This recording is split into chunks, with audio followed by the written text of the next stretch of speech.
This is Ravens Flock Talk Podcast, coming to you every week with their thoughts and opinions on each and every Ravens game. Tune in weekly and join the flock.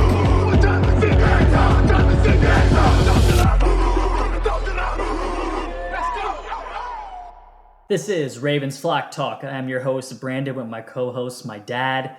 And at the time of this recording, it is a Wednesday, so we are late. But as they say, it's better late than never. Rivalry week, Pittsburgh. It's been, we were itching for this game, really. And it's kind of a shame we didn't have Lamar for it. But we squeaked out a win. We're still at the top in the AFC North. And hopefully we can keep on it. But your typical Ravens-Steelers game, very ugly. Nothing was pretty. And, we pulled out another gritty, ugly win. But a win is a win. Yeah, Brandon, a nail biter as always, and Pittsburgh, weak, waiting for it. Everybody knows it in this city, so it was great. It was great. But now, we're going in there, away, into Pittsburgh without our star, Mr. Lamar.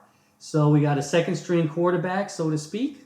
So all bets were off, right? Everybody was on edge, not knowing what the outcome would come, but we knew it would be an ugly, nasty game down to the wire. And I told Brandon before the game, my hope is special teams because we have the best in the league. And if it comes down to 3 points or under, I would bet on us. Yeah, and speaking of betting, we both ended up with some cash. We bet on our Baltimore Ravens to pull this out. It's funny because, me and my dad always joke, we never know how to play Pittsburgh. It's always close for no apparent reason.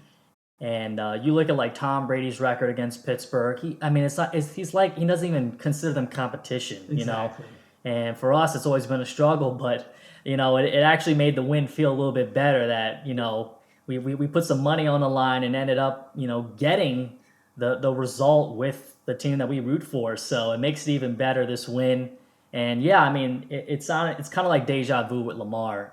This happened last year towards the end of the season, close to the playoffs. It seems like we're just watching the same movie over and over. And who knows how he's going to look when he comes back with this time that he's missing. Our division games were at the end of the season, so he's out.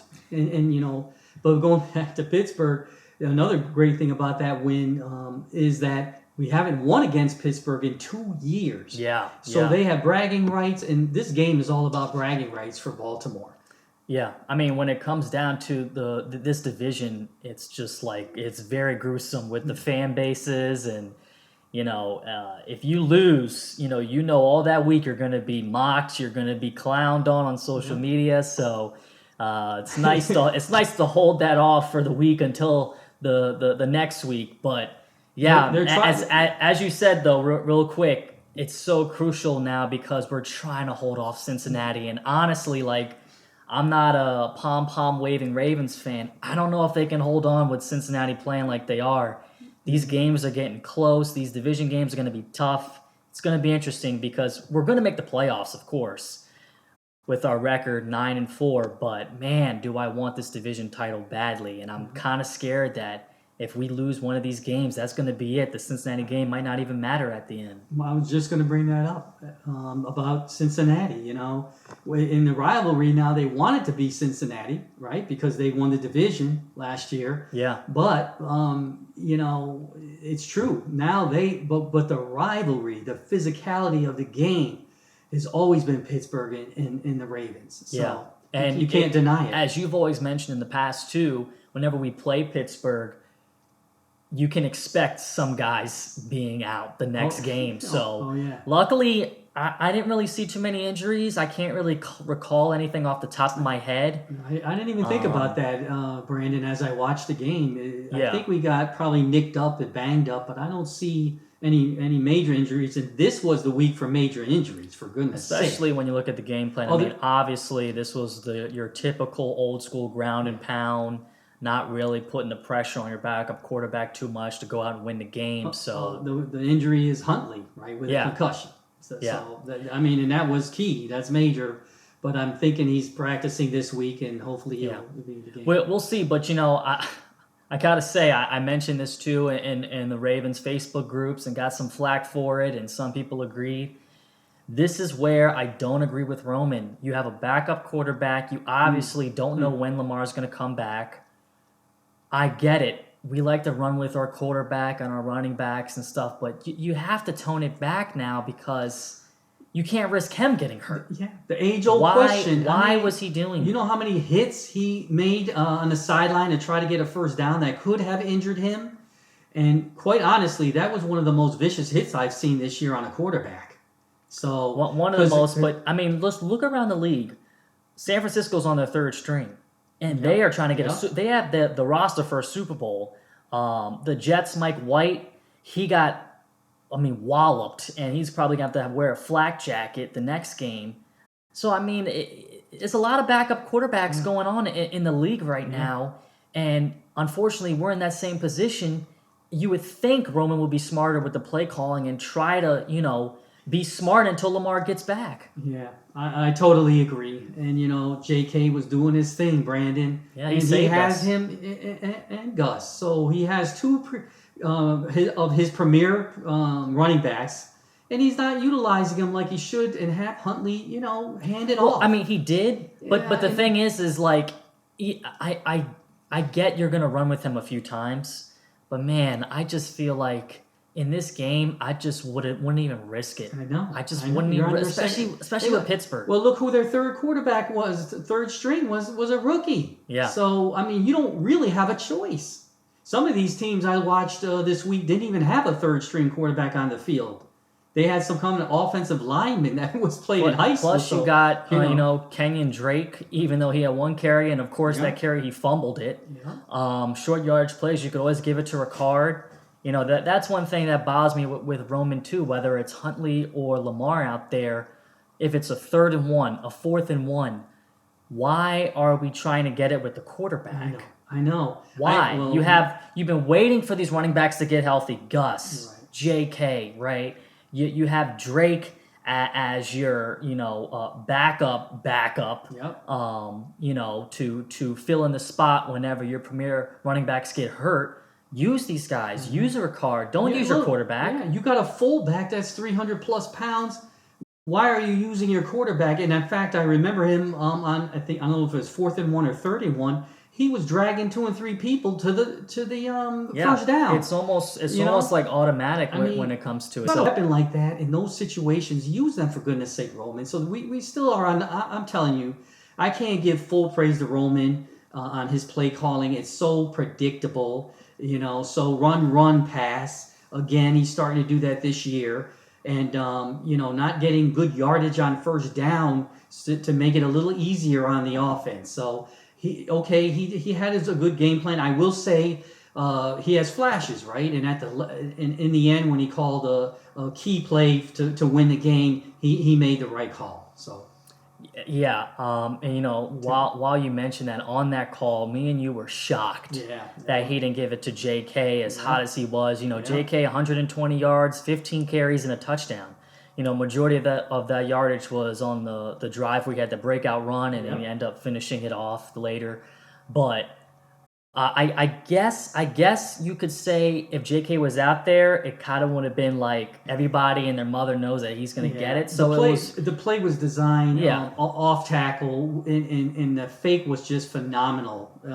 So I will credit Roman, but my God, it was a gutsy call because let's face it, Gus doesn't look like the old Gus like you have mentioned during the games where he hits the hole really hard. He's sort of like patient, waits for it to open up. So risky because if you don't get that, you have to punt the ball and hope that we don't blow another fourth quarter lead. Oh my God! With this defense, I mean that was everything because I don't think we could have held them to a field goal. So I know we got lucky with those 2 interceptions in the red zone that Trubisky threw. You're in your backyard end zone and all they need is a field goal and in Pittsburgh and Steelers magic in Pittsburgh. Oh come on! So I was so relieved that we got it. I was. But that stutter step with Gus actually worked out because if he didn't hit the hole right away and it opened up, and thank God, and that's on TJ's side too. T.J. Watt's side. So Yeah.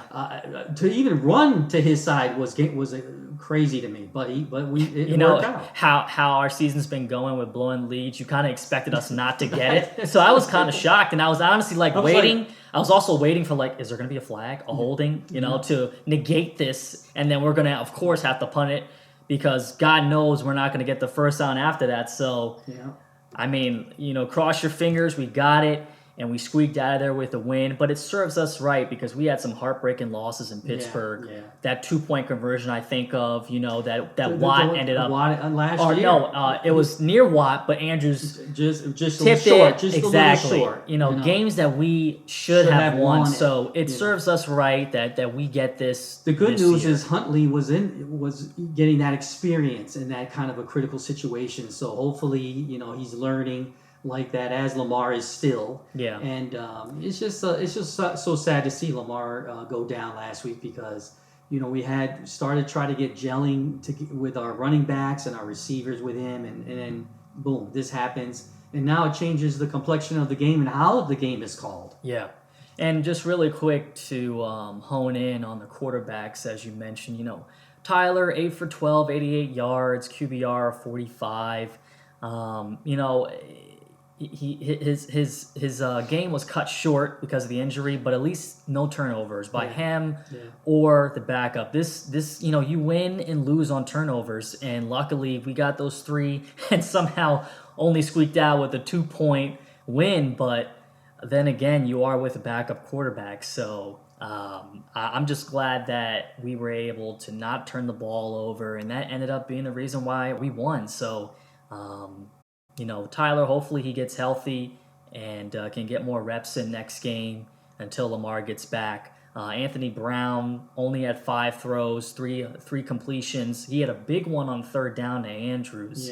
That was huge, but he can zip it. I mean, I was somewhat confident that he could come in there because it's not like we needed him to win us the game. We weren't asking him to do that. So I wasn't as nervous. I felt like we had it in the bag, and the way Trubisky was sort of playing too. I mean, 3 brutal interceptions. The first 2 were just brutal. So it was unbelievable because he was just marching down the field at will, and our defense secondary can be cottage cheese or Swiss cheese, I should say. Yeah. But as soon as he got beyond the 30 or 40. It's funny. Interceptions. It was like, what was he looking at? It's funny when he comes in. I'm like, watch Trubisky turn everything around and beat us. The backup quarterback beat us. Because Pickett was looking somewhat decent. He was running the first, I think, 2 plays. I'm like, oh man, this might be a long game. And our boy Roquan went in there and took him out. Pickett only had 1 throw.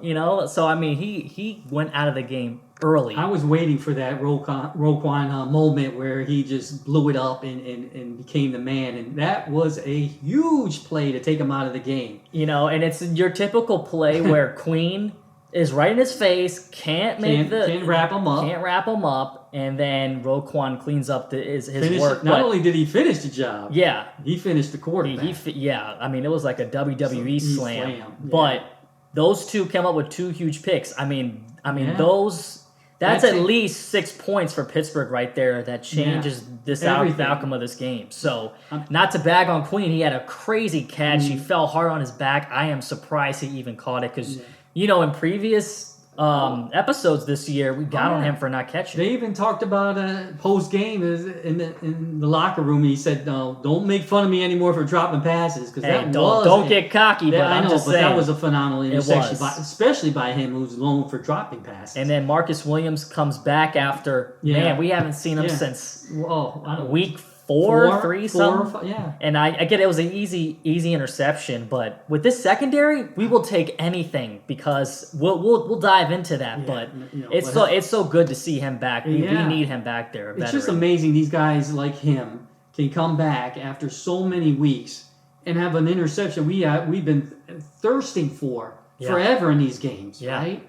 And he comes back, especially with Humphrey and Clark. where are their interceptions? I mean, Humphrey has 3. I know Williams has 3. Williams would have more if he wasn't hurt. And Peters only has 1. And Clark, I don't know if Clark has any. I don't think he has. I'm not sure. I can't. But the fact that we don't know Brandon is evidence that they're not doing much back there, right? It's an indication.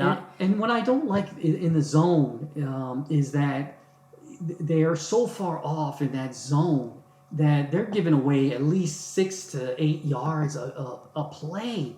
And other teams, you see them blanketing, even in a zone. They're blanketing, they're knocking it down. I mean, we have our moments of that, but on the whole, sometimes they're not even in the frame when the catch is made. But you got to realize too is what is the outcome of that is the offense gets a 3rd and manageable, a 3rd and 4, right? It makes it so much easier. Whereas on our side, we will deal with as much 3rd and 7s and 3rd and 8 as much as a 3rd and 1 and a 3rd and 2. Right. And you have to pass the ball. I mean, you could try to do a draw play with a running back or a screen. That's not running. But the running play that works for that is you only have 2 choices: is a draw or hitting the hole and hoping it opens up on a 3rd and 7, 3rd and 6, 3rd and 8. And you know what, Dad? I got to give you credit because we were watching the end of the Buffalo Jets game. They have Mike White in. He's been, bruised and battered all game. And maybe, Buffalo's playing a little prevent defense, but let's not forget Mike White is a second-string quarterback, and he's just taking what the defense gives him, little dump-offs, and you said, I wish Baltimore would do that. Yeah. And I totally agree because obviously our guys can't get open or something is going on, right? We can't see from our end of the screen, Make it easy for especially a backup quarterback. Yeah, maybe we're missing something. We're fans. We're watching the game like everybody else and not on the field. But I noticed one thing, Brandon, on this game that Huntley would look when he got it in the shotgun. He would look straight ahead, downfield, and then he would always kind of look to the right, and he would never look to the left. And I noticed Lamar does that as well. And I'm saying, and when we go in motion, we always go to the left with a running back or a receiver. They don't. And I'm like, they don't even look their that flats way. at all. Unless I'm missing it, but I was paying attention this game to see if this was actually happening.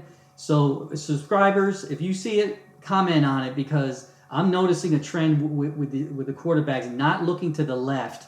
And trying to dump it off or even a screen pass. Well, it's easy because, they're right-handed, so throwing to the right is much easier than you have to turn and look. But at the end of the day, you look at our speed, Deshaun Jackson, Demarcus Robinson's not a speedster, but he's not slow by any means. J.K., Justice Hill in the backfield catching the ball, and Devin. Pittsburgh, that was with Ben. That was their bread and butter with speed guys doing a screen, having 2 guys block for him, getting a good 6 yards off that. And even the running backs. We could kill people doing that. Think about J.K. on a screen and open field. All the guys I just named are all options, and we could make it so much easier because I was so sick and tired of running it on first and ending up with 2nd and 9. Yeah. It's a wasted play, and now it makes it harder to get the first down. You got to get it in 2 plays. And get it to your playmakers, then who knows? They could break a tackle. Yeah. And everything has to be downfield. Looking downfield, looking straight. Maybe I'll say this. Maybe they're looking for the design play to go 20, 30, 40 yards down the field, right?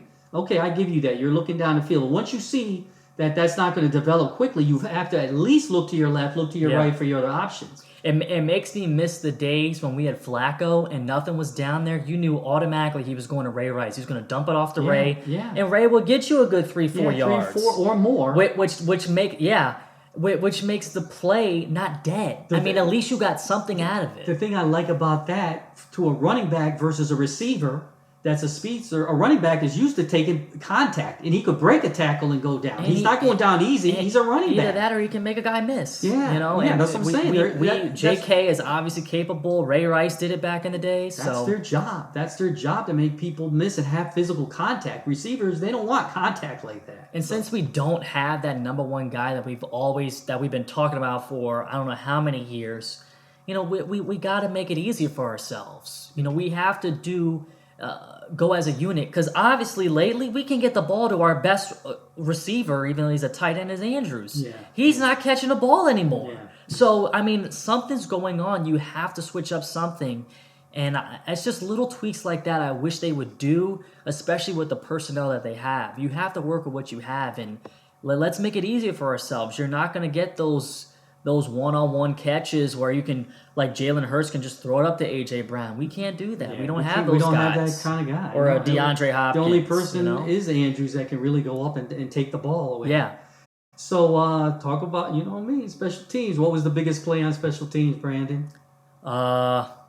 Honestly, I don't know. The block.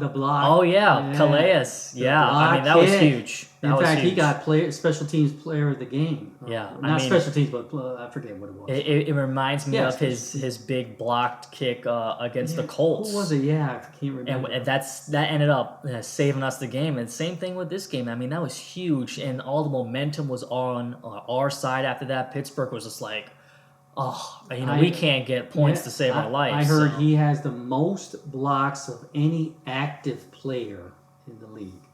That's phenomenal. I wish we would get more batted down balls at the line of scrimmage on defense. Yeah, I know. I mean, we have him and that other guy. I always forget his name, who's 6'8". Yeah. I don't know why they don't utilize those two twin towers, but yeah, that's an art form, and TJ made it an art form to be able to block a ball like that, consistently. That is. So I couldn't be more happy with that block. Was just, I think that was truly the pivotal point of the game. That block and us getting first down back at our end zone with Gus, to me, are the two critical. I mean, there are so many pivotal plays in this game with those interceptions by Queen and Roquan and Williams. But, we relied on the defense this time. They came up big. And so... Brent Urban is who I'm talking about. Urban, yeah. He's 6'7", and Calais is 6'8". I mean, you got two, like, LeBron James-esque guys at the line that could bat down the ball, so... I just wish we would utilize him a little bit more, and I make it easier for this defense to get turnovers. But hey, we got 3. I'm not complaining. Hey, let me ask. Look at when you are healthy. Look what we can do, even with a second string quarterback. And I'm talking like players that are usually out. Stanley. Those kind of players like that come back and are healthy, or we get somewhat healthy people on the field. Look again, we get Stanley back and some other people back, healthy, Williams, then we don't have Lamar. We never seem to have the whole full unit. And I guess most teams are like that, especially this time of the season. Yeah. However, you can dream that these guys stay healthy and we can have a full a full roster and see what this team is capable of doing, but it just seems like our points per game from the beginning of the year till now is just keep going down and down, and it's making it harder to win games. But the positive is that ever since we got Roquan, it seemed like this defense flipped the script. Yeah. But the one thing I think that is our Achilles heel is our defensive backs. It's 50-50 I know with the Ravens fans on Humphrey. I think Humphrey is not a good... We both think that. Yeah. You get a premier guy against him, he is just not good. I don't care what the stats say, all these percentages and all these weird stats. I'm an eye test guy. And I know Humphrey, he's physical, as you always mention. He holds too much. He's not, after 5 yards, he's so physical. He's just not a coverage corner. They basically could call that pass interference on every play that he has, and then they're targeting him and putting their speedsters on him because he's not. And every time the ball's thrown his side, you hold your breath because you're waiting for the flag for a holding. And when it comes to Peters, he is burnt toast. He can't cover anybody. Yeah. And the play that really upset me was, I forget who he was guarding. Maybe it was Deontay Johnson or something. Runs up, gives him just a little push in the chest, and instead of playing through it, he quits. He quits on the play, and he's looking for the flag. Yeah. Luckily, it wasn't a streak. He ended up going towards the sideline and stepping out of bounds after the catch. Peters likes to quit. Yeah. I mean, that is not Ravens football. I don't care if you like. He's a poor tackler Yeah. overall. And that's another thing he wants to try to strip the ball, and if there's not somebody around him to clean up his mess, it's going to be a big play. A big play. And he's another player where it's 50-50 in this fan base. They're like, oh, he's a physical. He makes tackles. Every once in a while. Sometimes he comes up. He doesn't wrap up. I think what they're saying is every once in a while he'll do that corner blitz, and then he'll blow up the play. Every one tackle in the backfield, he'll get 10 plays of missed tackles or he quits. Exactly. It's the inconsistency I don't like. And you know what? I'm tired of him complaining all the time. Like, stop this is Ravens defense. I wish like Ray was still around to whip him in shape. Man up. This is football. You're not going to get all the calls. Yeah. All right, he pushed you. So what? Play through it. If you play through it, maybe he doesn't get that completion. Yeah. If that was a crucial third down, are you going to quit in the middle of the play and hope for the flag? It's rare that they call offensive pass interference. You know that as a player. Bottom line, as you said. I'm not a fan of him, and I'm very passionate about it. I know you're trying to calm me down, but bottom line, I can't stand the guy. What this proves is the weakness we have on our corners. Yeah. We have a huge weakness, and they're either playing way off or they're playing too close, bumping people all the way down the field past the 5. Now, come on, you're a veteran. You know better. You can't start bumping after the 5. They're going to call it every time. Listen, besides the quarterback position, the hardest position to play is probably the corner in the NFL. With the receivers in this league, you got the Jamar Chases of the world, Tyreek, DeAndre, Devontae Adams, Diggs, so many guys, Justin Jefferson. The list can goes on. So much talent at that position. You're on an island out there. I get it. But my God, if the NFL hypes you up like that, we expect more out of you. Well, especially on this defense. Maybe you just answered my question earlier about the zone defense. That's the way you cover up for the one-on-ones. And we always do, but we still. And that's why they're open. I know that we still get beat on the corner. Yeah. But maybe that's why you got that Swiss cheese where you can get 8 and 10 yards a clip, and they're hardly in the frame. Besides the injuries and who's going to catch the ball week in and week out, the corners is our weakness, where you hold your breath and you don't know what to expect. Well, Brandon, we're being realistic. We did win the game. You wouldn't know it right now. But we won the game. It's a nail-biter with you know what? Going forward, four games left. Going forward with the possibility of a third-string rookie quarterback that has not played a game in the NFL is kind of scary, right? So, because Huntley is 50-50 right now. They don't know. And it's a Saturday game. Not early, but a Saturday game. So, luckily we have the record we had and squeaked out these 2 last ugly games. Yeah. To have that record because we'll need it. And the next 2 games, really 3 game. Well, Pittsburgh is not easy. They're never easy, even though their record's horrible. We somewhat have a light schedule. I don't know what Cleveland's going to be when we play them. They look horrible the past two weeks, in my opinion. Watson hasn't played in 2 years. I don't know, about that. But I would rather, play the Browns and the Falcons than, Tom Brady is what Cincinnati's playing next week. So I'll say this. I'll agree with that. I'll take that. But with a caveat of we're playing with possibly a third-string quarterback. He's never played a game. Yeah. Okay. Until Sunday. So hey, it is what it is. This is typical Ravens. I am crossing my fingers because I really want a division title that somebody can beat Cincinnati and get them off our tail. Tom Brady. They play the Patriots next in New England, Buffalo, and then they end with us. One of those teams has to get a win. Come on. Correct me if I'm wrong, Brandon. With a division win in a record that we have, we should have a bye week. You mean the bye week coming up? No, in the playoffs. Oh no, only the first seed. Only the first seed has a bye. So Buffalo currently, yes. Okay. They changed it, so it's. Okay. So that doesn't matter. And honestly, with this team, I don't want a bye week. I just you know what? Brandon was always a big advocate that when we have buys, we were rusty, we're just stale. I don't know what it is. Yeah. And we don't need to rest. It hurt us in our magical year. So exactly. let's not go back into that. But that's true. It's going to be interesting. I really don't know what to think of this Cleveland game. I don't know how good they're like so up and down. I just don't know, especially with Watson coming back. It's going to be his third game in 2 years. I just hope he doesn't light it up against us because so far he's kind of been subpar from what I've seen. But it's never easy to go in dog pound. Yeah, well, they hate us with a passion, and they're going to play as hard as they possibly can to ruin our day. So, well, I tell you, now that we're betting is legal and we're starting to bet on some things, we're going to have to flip a coin to see on this one because this one is really, really. Listen, I'm a diehard Ravens fan, but I'm also realistic. And when it comes to money.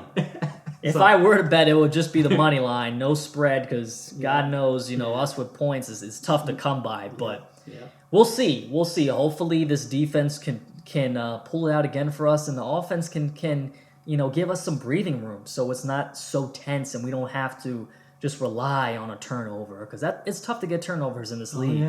It's tough. So hopefully Huntley can get healthy in time. It kind of sucks that we're playing on a Saturday when this is happening with him. He's got 1 day less to recover. Right. But, it just seems like we can't really buy a break, really. But that's just how the league goes. And, we're really hoping on JK to carry us through again. So we'll see. Well, it's been a fun season. As always, up and down like most teams. But for the Ravens, we're used to this. Ugly wins, good, and good wins.